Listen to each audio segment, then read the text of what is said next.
Drama serial इक़्तिदार की अगली किस्त एक ज़बरदस्त तूफ़ान लिए आ रही है, जहां राज फाश होंगे, साजिशें बेनकाब होंगी और इंतकाम की आग भड़क उठेगी। अब वो लम्हा करीब है जब शानवाज को इस हकीकत का सामना करना पड़ेगा कि उसके भाई के कत्ल के पीछे सफदर और अमल का हाथ है, और महरून नैसा को धमकाने का मंसूबा भी उन्हीं का था। लेकिन सबसे बड़ा धचका तब लगेगा जब सफदर वो राज खोलेगा जिसे वो मुद्दतों से अपने सीने में दफन किए बैठा था। ये इंकिशाफ ऐसा होगा कि शानवाज के कदमों तले ज़मीन खसक जाएगी और वो किसी भी कीमत पर सफदर को जिंदा नहीं छोड़ेगा।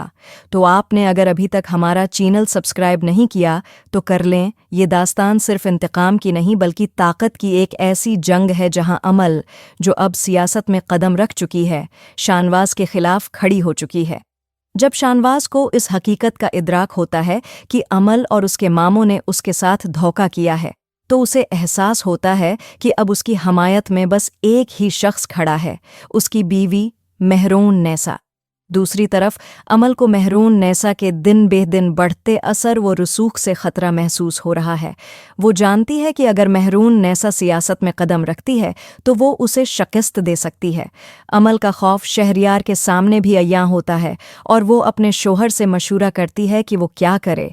शहरियार, जो अब तक अमल की असल हकीकत से अनजान है, उसे तसल्ली देता है कि घबराने की ज़रूरत नहीं, क्योंकि अगर महरून नैसा अल्फाज का जादू जगा सकती है तो वो दौलत का खेल खेलेंगे। वो अपनी ताकतवर मार्केटिंग से ऐसा तूफान बर्पा करेंगे कि महरून नैसा की मकबूलियत इसके सामने मानत पड़ जाएगी। मगर शहरियार नहीं जानता कि उसकी बीवी एक ऐसी जहरीली सानप है जो बस दूसरों को डुसने के दर पे है। अमल की बेचैनी अब हद से बढ़ने लगी थी।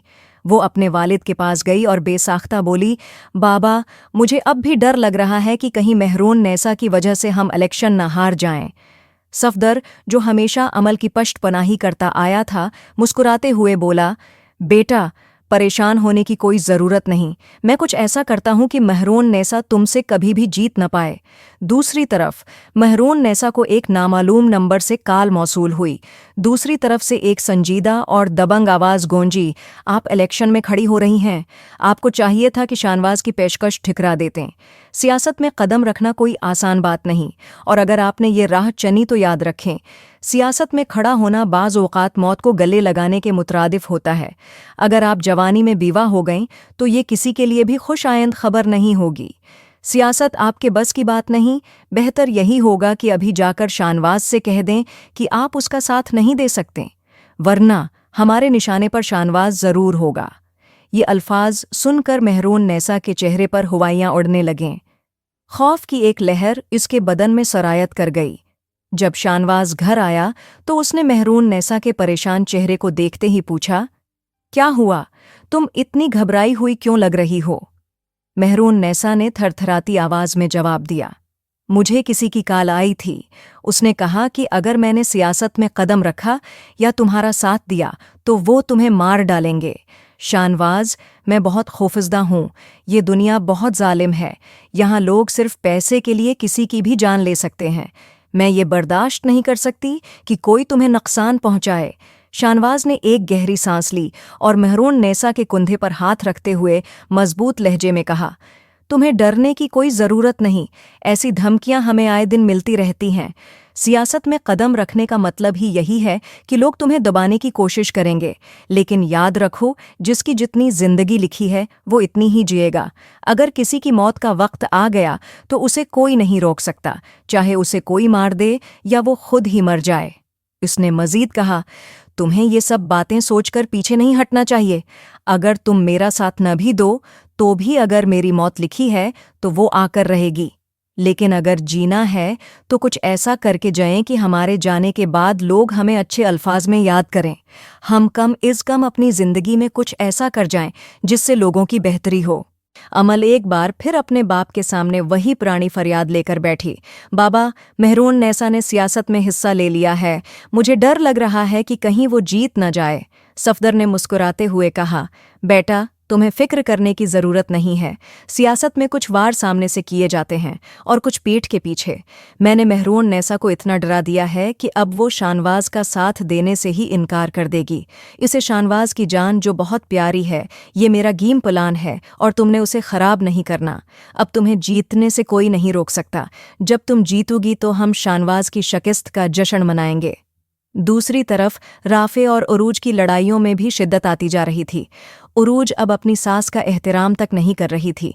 राफे ने गुस्से में कहा, तुम्हें पता है बी जान चल नहीं सकते, फिर भी तुम उनकी परवाह नहीं करती हो। अरूज ने तंजिया लहजे में कहा, तुम्हारी माँ मर क्यों नहीं जाती? सारी लड़ाई की जड़ वही है। ये सुनते ही राफे का गुस्सा 7वें आसमान पर जा पहुंचा। उसने अरूज को एक जोरदार थप्पड़ मारा और उसे कमरे में बंद कर दिया। उरूज ने फौरन अपने वालदीन को फ़ोन करके कहा, आपके लाडले बेटे ने मुझे थप्पड़ मारा और कमरे में बंद कर दिया है। लेकिन उसने ये नहीं बताया कि उसने खुद किया क्या था। मुमकिन है कि अरूज के वालिदीन फौरन पहुंच जाएं और मामला बिगड़ जाए। लगता है कि राफे और उरूज का रिश्ता अब जल्द ही ख़त्म होने वाला है, क्योंकि दोनों में न मोहब्बत बाकी रही है, न इज्जत और न ही कोई समझौता। अब कहानी एक नया मोड़ लेने वाली है। जल्द ही शानवाज को मालूम हो जाएगा कि मेहरून नेसा को धमकी देने के पीछे उसके अपने मामो सफदर का हाथ था। यही नहीं, बल्कि ये हकीकत भी सामने आने वाली है कि उसके भाई जैन के कत्ल में भी सफदर का ही हाथ था। शानवाज जैसे ही ये सब सुनेगा, वो फौरन अपनी गुन निकालेगा और अमल और सफदर से मिलने पहुंच जाएगा। वो दोनों पर गुन तान कर कहेगा, तुम दोनों ने मेरी जिंदगी बर्बाद कर दी, अब मैं तुम्हें जिंदा नहीं छोड़ूंगा। लेकिन ठहरिए, सफदर यहाँ एक और बड़ा राज खोलने वाला है। वो शानवाज को बताएगा, जानना चाहते हो कि मैंने तुम्हारे बाप को भी कत्ल किया था? हाँ, मैंने ही समन शाह को विवाह किया था ताकि अपनी अलग पार्टी बना सकूं और तुम्हारे वालिद को शिकस्त दे सकूं। ये सच्चाई सुनते ही शानवाज का गुस्सा आसमान को छूने लगेगा। लगता है कि सफदर और अमल का अंजाम बहुत करीब है। आपका इस बारे में क्या ख्याल है? कमेंट करके अपनी राय ज़रूर दें और मज़ीद अपडेट्स के लिए हमारे चैनल को सब्सक्राइब करना न भूलें।